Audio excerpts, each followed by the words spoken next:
Hello, we are live. Today it's Wednesday. I came on last Wednesday and mentioned I would be coming live every Wednesday to kind of talk to you about communication and conflict and how to achieve that happy, peaceful life. So I'm just going to make sure that I've got everything up here on Facebook. Last time I couldn't actually get the comments. Talk to you about communication and conflict and how to achieve that happy. Stop. And how to achieve that happy, peaceful life. So I'm just going to make sure that I've got everything up here on Facebook. Last time. Okay, let's just mute that. Sorry. Technology, just learning. I want to make sure I get your comments this week because last week I missed them all and I saw them afterwards, and that's not good. That's not what we want. So if you're joining me here, today we're talking about habits. Let me just show you what we're talking about today. We are going to be talking about, do habits make relationships happier? What is the benefit of habits? What are habits? That's what we're going to be talking about today. So if you're watching me live, I am streaming through YouTube and Twitter and my Facebook page. So if you're watching me from my Facebook page, you know that, and YouTube, you know that a lot of what I do is nursing focused and centric. I do a lot of videos on skills or pathophysiology and pharmacology, but I also focus on the human side, which is that connection and the communication, because I know there's a lot of conflict and tension in the workplace. With that, if you're following me on YouTube, welcome and say hello. I would love to get your, oh, there's a comment already. Hey, Abdul, thanks for popping in and saying hi. Let me know where you're watching from. Oh, it tells me YouTube. Awesome. Glad you're here. So this episode today is going to focus on habits. Now, if you're watching me on Twitter, you probably don't really know too much. I don't post there very often, but I'm starting to expand my Twitter horizon. Okay, so make sure you're popping in and saying hello. If you're watching from Facebook, you do have to give permission for StreamYard to allow your comments to come through. If you don't, that's why I've got you up here on my phone so I can try and capture those comments as well. So welcome. Today's Wednesday, October. Actually, I don't even know what day it is. If you recall from last week, I said I would have to be a little late today because I was getting my hair cut. Have to look good for the video. So I wanted to start by talking about mom's bread. Hey, Arslan, nice to see you here, popping you up here. Hey, there we go. So nice. Let me know where you're watching from. I always like to see how far reaching these videos go. It's always amazing as to who tunes in, like where you're watching from. So I appreciate knowing that. If you have any questions, comments, make sure you pop them in there and we'll get them addressed, okay?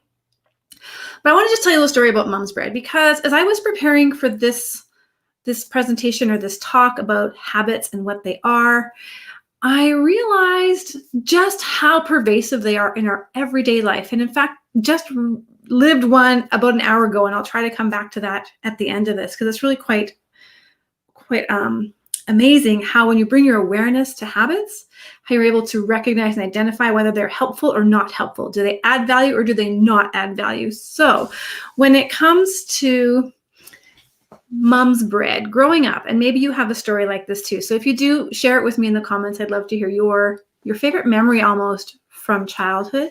But within there are embedded little habits that we do. We often call them traditions or things like that. But if you go deeper and you really break down a few things, you'll find that there's habits that were contributing to your happiness or taking away from your happiness. So every Saturday, I'm going to say it's Saturday because I actually don't remember what day of the week it was, because really as a kid, time had no relevance. But on weekends, I would recall my mom would be in the kitchen and she would start early in the morning and she would start mixing up the flour and the sugar and the water and the yeast, and she would be making bread. And that was always a good day because when the bread was finally ready, there was something in it for us. But we weren't really too concerned when she was in the kitchen mixing all that stuff up and kneading the bread and shaping the bread and letting it rise, punching it down, letting it rise. Back then we didn't have quick rise yeast, so it always had to rise twice. And it would feel like an eternity before those buns were actually put into the oven. Now, once they were in the oven and you could start to smell the bread in the kitchen, which is so glorious if you've ever had that, that's when our habits would kick in. And I didn't really realize they were habits until I was starting to prepare for this. And we would then quickly run to the kitchen because you could smell the bread. You knew it was just about time for these delicious warm buns to come out of the oven. So we would rush to the kitchen And we would get our little saucers out. We'd select our seat. There were 5 kids. And so sometimes getting a seat at the table was hard. We would get our seat and we would have our buttered knives in hand, just waiting for that goodness to come out of the oven. And once it was ready, oh my God, we just gobbled that stuff up. I mean, the butter would be dripping off those buns. It'd be running down your hand. You'd be licking it off. And it was just such a joyful memory. And that's such a warm memory for me. And what I realized is creating traditions in my family. I also make bread. And that's one of my favorite things too, is when the boys come into the house and they go, oh, you made bread. But for them, their first thought isn't, where's the buttered knife? Although they do get one. Trust me, they get one right away. Their first thought is, are we having stew? And so they've associated bread with homemade stew and a really great meal that we're going to have that day. Now the habits, I'm going to break that habit down for you as we go through just exactly what a habit is. So let's do that next. What are habits? Now you might be thinking, well, how's that even a habit? Eating bread from the oven. When I share with you the characteristics and what habits are and how they benefit us or take away value, then that might start to make a little bit more sense. So in fact, habits are those unconscious acts or thoughts or beliefs that we have that influence the next action. And so think about, if you were to, let me take a step back. They're really like automated. They help us in so many ways, but they start out as a conscious thought where you have to put effort into it and think about it and practice that. And then it becomes so ingrained in you that we don't think about it anymore, much like tying your shoes. If you can think of the time when you had to really concentrate on making that first loop, sticking your tongue out, making the next loop, and which one goes over, which one goes under, and all that concentrated effort that went into learning how to tie your shoes. Those are now largely unconscious acts. And habits are really just ways of automating a lot of those things that we do in life. And there's some really good reasons for that. But we have a lot of habits. And just think of your sleep and wake cycle, for example. A lot of people habitually go to bed at a particular time in the day. And even before that, they have a habitual routine to get them ready for bed. Same thing in the morning when they wake. They have a habitual routine of when do they shower, when do they eat, what do they pick out to wear. They have patterns of behaviors that have taken these largely conscious activities and made them unconscious so we can focus our attention somewhere else. It's like, why don't we have tuna for breakfast? That just sounds kind of gross, right? And so habits are really helpful for a lot of reasons, but some are so much easier to recognize than others. And in fact, it's when you put conscious effort into it, you start to peel back the habits, and then you can identify if they're helping your relationship or hindering your relationship. And as I have worked on this presentation, I have uncovered both. Like when you prepare to teach something and it works through your life again, it works through your life in many different ways. And every day I have had new illumination about, oh, that's a habit that was really helpful. And oh, that's one that's not so helpful. And that's where I need to be looking and focusing my efforts to move forward. So what habits are you passing on in your life when you think of those warm memories? And how does that increase your happiness today in your relationships? And which ones are not increasing your happiness? So the benefits of habits, I kind of alluded to it already, in that when those largely conscious acts where we've really had to put a lot of dedicated time and energy into this task or this learning becomes unconscious, it frees our mind up so that we can then pay attention to the next thing that we need to learn. If we could never master tying shoes, we would never have mastered zipping up our jacket. We would have never have mastered putting on our mittens. Like there's so many things that we have to learn in life in order to advance and survive, that habits really shorten that timeline by building stepping stones for us. So just imagine if it were to take you still 5 minutes every day to tie that shoe, how exhausted would you be by the time you got to work? Because it's not just the shoe. Take a step back and you think about, which tap do I turn for the hot water? How do I get the shower to run and not the tub? And all those little micro steps that you take in between to get to the car. And then if you recall when you learned how to drive, how much focus, energy was in that and how exhausted you were by the end of it, you would be tired, wiped out, and nothing else would happen for the day. In fact, we take a nap, and that's a good habit sometimes. Okay, so aside from habits freeing up our mind to learn the next most challenging thing or to critically think about something that's come into our awareness, habits also improve our accuracy because they are practiced things, right? So you don't just get right into it. You spend time looking at it, mastering it, practicing it, and then it becomes automatic, which makes our accuracy a little bit better. On the flip side, that accuracy, the automation of things sometimes can lead to mistakes, and that's a topic for another day. It's one of the things we see in medical errors, for example, is that automaticity of behaviors, and we take away our conscious thought when it needs to be. But our own successes in life, how we see ourselves, how we feel about ourselves, how we interact with others, is largely dependent upon the habits that we take. You think of all the things that you do in the morning to get ready, whether that is your hair, your makeup, you pick out your clothes, the route that you take, the people that you say hi to, all of those things are habits in some way to set you up for success. If you wake up and your habit is to be grumpy and pessimistic, and all you can do is find fault in the world before you even leave the door, well, just think about how those habits are taking away value from your life. So let's look at the 3 characteristics of habits. The first one, if we go back to the bread story, or even back to your morning routine story, is there are cues, or triggers we call them, that initiate a response and initiate a set of behaviors to achieve a particular outcome. That's kind of a summary of what we're going to talk about. So the first thing is a trigger. What is the trigger that caused me to run to the table and get my buttered knife all ready? It was the smell of the bread cooking in the air. And that triggered an automatic response. I didn't really think about it. I just went to the kitchen, grabbed my little seat at the table, buttered knife in hand, waiting. And that would be the routine part of it. So the trigger was the smell of the bread. The routine was running to the table, getting out my saucer, selecting my seat, staring into the oven, waiting for those delicious treats to brown up. So that's the second characteristic of a habit, is that there's a routine that follows after the trigger or the cue. Now, the third characteristic is there's a reward.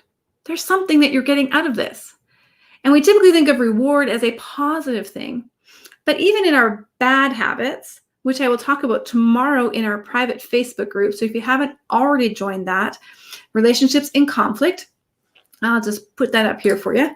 Relationships in Conflict in the Facebook group. We'll be talking tomorrow more about how bad habits might be the cause of your unhappiness. But even in our bad habits, there is a reward that our brain perceives. It might be safety. If you think of conflict and the tensions in your relationship, and maybe somebody comes in the door and they say something you don't like, what is your habitual routine response? Because there's the cue. How do you respond, and what's the reward? If you respond in kind and you yell back at them, the reward for you might be preservation of ego or pride or values. But you perceive a reward, and that's why you follow the set of behaviors. So the 3 steps, and I think I covered them all. I just want to make sure I say them again. A cue, trigger. And when you start to put your conscious mind to looking for these, you're going to find that habits are just popping up all over the place for you. That's what I've been experiencing this last week is, wow, I had no idea how habitual I am when I show up in conflict. And I'm going to share that story in a moment. Cue, trigger, what is the stimulus? Second thing is, what are those routine behaviors that I adopt? What are those routine thoughts? What are those feelings? They tend to be habitual, largely unconscious. And we want to bring our attention to those to see what we can capitalize on the good ones, and what we can remedy for the other ones. And then the third thing is reward. The 3 characteristics. So here's the question we need to ask ourselves is, are our habits adding value? And the only way we're going to know that is if we bring conscious thought to what we do on a daily basis. So if I were to, I will share, just an hour ago, I went through this situation, and as I was going through it, I was able to diffuse my emotional reaction, not immediately, because it takes time to build presence of mind to identifying the trigger, identifying that routine behavior, and connecting it to the reward in order for you to undo and go backwards to change the dynamic of that conflict. And so what happened is my husband and I had a little tiff, as you know what happens sometimes. He had something he needed to be done. I had something I needed to do. And they were competing priorities in the same space. In navigating the boundaries of our relationship, that's something I talk about with the people in my programming. I realized quickly that there wasn't going to be a collaboration. His needs for him were so urgent in that moment that he was incapable of connecting and identifying how we could collaborate. And so here's my cue. My trigger was, he's upset. And my routine behavior was, let's just push aside my stuff. We'll take care of your stuff and I'll deal with my stuff later. Typically, the reward would be that I feel justified in being angry. But what's so magical when you start to bring your attention to this stuff is as we are transitioning through the actions that we need to do, the routine that we need to do, I was able to halt it. And I was able to say, whoa, I actually don't want to feel like I'm justified for being angry. That's not going to serve this relationship. I do want to have a conversation. This is not the right time because we both had a little bit of energy involved. But I was able to stop typically I'd be like continuing to interject and try to figure things out and try to push him to see what he did.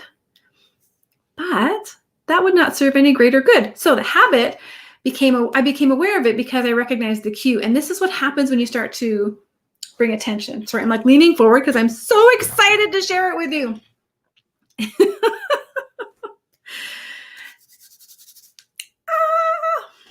It is so empowering when you can recognize the things that are doing good forces, the good forces in your life and the bad forces in your life. And then you can interject and start to change and rewire your brain as to, no, that's an old reward. And in fact, it doesn't even feel good. So we're just going to squash that right now.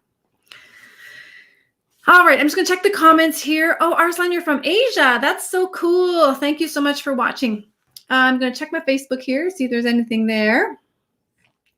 No comments. If you have any questions, put them in there. Let me know how habits are working in your life, or maybe this video is going to trigger you to start thinking about your habits and how you show up in conflict. And are they adding value is the question. Okay. So if you'd like to learn more about this, there's a few things you can do. One is join our Facebook group. It's called Relationships in Conflict. It's on the bottom of your screen. I'll be doing live teachings in there on Thursdays. Tomorrow is at noon. I think it's at noon. I had to change the time in that group too because I had another competing priority. You can also go to connectwithconfidence.me. That's on the screen as well. And in there, you're going to find there's a free download. And this free download is called Becoming the Leader in Your Life. And it's talking about specifically dealing with bad days and bullies. And that's because in these moments where there's tension, we want to just immediately go to, they're such a bully, because it doesn't feel like they're considering our needs, wants, desires. But it's not always a bully situation. Sometimes it's just a bad day, and it's about, how do I address this? How do I show up? How can I open up a conversation to reduce the tension in my life? So being the leader in your life has nothing to do with position. It has everything to do with engagement and collaborating so that you can reduce the tension and continue to navigate that relationship in a positive way as opposed to a negative way. And habits is actually one of those things that when I talk with clients tends to be a pretty dominant issue, in that, as I just explained a few moments ago, the trigger was there was a competing priority, no collaboration. So the defense mode comes in. This is that routine after the cue that I need to fight for what I think is right. And then the reward was I get to be justified in being angry. That is not going to serve any relationship. And so if you get some of that information, that free download at connectwithconfidence.me, it will give you some quick start tools that you can start to implement right now to reduce the tension and start to recognize your habits, because your habits would be, either a defensive response or a withdrawal response, or just ignore it and pretend it didn't happen, which then leads you down this path of routine behaviors of feeling bad for yourself, feeling frustrated, you're struggling, why stay here, which leads to the reward of, I guess that's just supposed to be this way, I'm not worthy, right? So you want to find those justifications. That's not what we want. That is not what we want for you. So you head on over there, get that free download. There's some quick wins in there for you, as well as a 3-step process to get started. Because I don't want you to be without anything, okay? Okay, what else do I want to tell you about? Oh yeah, join me here every Wednesday. We're going to do lives at noon.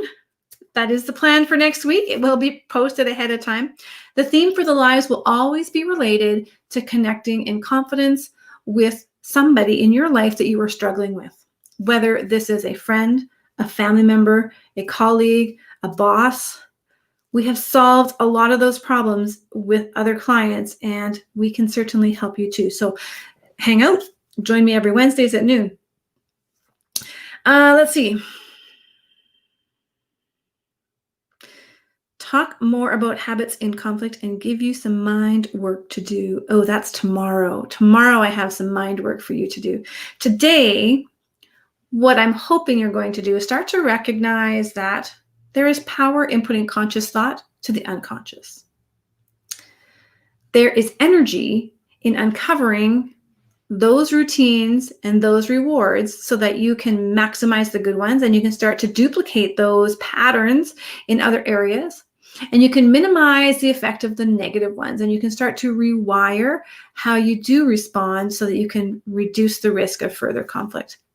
That is my hope for you. That is my whole purpose of coming on here, is to share this information with you. So thank you for watching, whether that's YouTube or Twitter or Facebook. I appreciate that you have hung out with me here. Again, if you're on YouTube, you know that the NurseMinder station focuses largely on nursing-centric theory and skills, but it also touches on that interpersonal relationship between other nurses, patients, families, colleagues. A lot of places, an opportunity there for growth.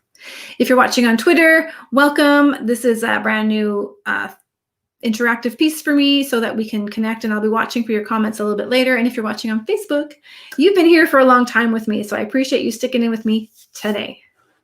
That's it for today. We'll see you next Wednesday, and just have a great day. Make it a great day. Like, that's what we always do, right? Make it a great day.